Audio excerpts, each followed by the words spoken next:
Ito naman ang ginamit naming code para sa water indicator, kung saan ang mga variable ay gumamit kami ng level, analog, 0, red LED, yellow LED, green LED, and buzzer.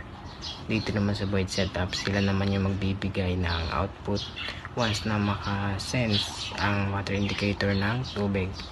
Tapos sa void loop naman, level, siya magbibigay ng value para sa tubig, kung gaano kataas, kung gaano kababa, na connected sa analog, which is yung water indicator.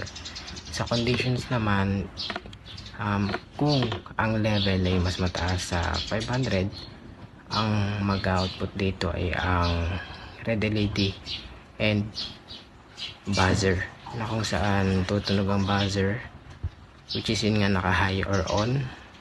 Tapos ang red LED naman is ilaw.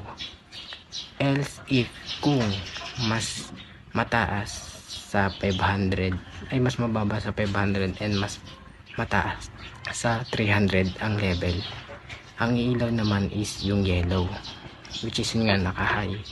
Tapos the last part is yung else if